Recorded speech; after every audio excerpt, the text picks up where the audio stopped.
Goku ভাইয়া, বরপক্ষ তো মানা করে দিয়েছে রে, একটা থার গাড়ি না দিলে বিয়েই করবে না। আমি বেঁচে থাকতে আমার বোনের বিয়ে ভেঙে যাবে, এটা আমি কিছুতেই মেনে নিতে পারবো না রে। থার গাড়ি অবশ্যই দিব, তুই কষ্ট নিস না। এই যে ম্যাডাম, এই রেড কালারের থার গাড়িটির দাম কত রে? আমার বোনের বিয়েতে উপহার হিসেবে দিতে চাই। আরে ভাঙা ফার্নিচার, তোকে তো দেখেই বোঝা যাচ্ছে তুই একটা গরিব ভিখারি। তোর কি সামর্থ্য হবে রে থার কেনার? বেরিয়ে যা এখান থেকে। এরে অহংকারী ওই ম্যানেজার তো আমাকে অপমান করে বের করে দিল রে। আমাকে তো ওই থার নিতেই হবে রে, এত টাকা যে কোথায় পাই।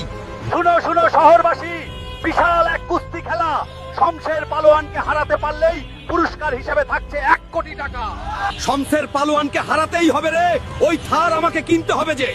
বোনের বিয়ে আর অহংকারী ম্যানেজারের জবাব আমাকে দিতেই হবে। আজকের খেলায় অংশগ্রহণ করবে গোকু এবং শমশের পালোয়ান। যে বিজয়ী হবে সে পাবে নগদ 1 কোটি টাকা। Welcome everyone to the main event. Introducing first, the challenger, Goku, and his opponent, the reigning champion. We are proud to honor the champion with this award of 1 crore taka. এই যে অহংকারী ম্যাডাম, বলেছিলেন গাড়ি কেনার অকাত হবে না, এবার টাকাগুলো নিয়ে জলদি গাড়ির কাগজপত্র রেডি করেন।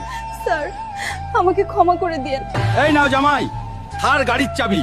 এবার আমার বোনকে নিয়ে সারা দেশ ঘুরে বেড়াও, মাথায় রেখো সে কিন্তু গোকুর বোন।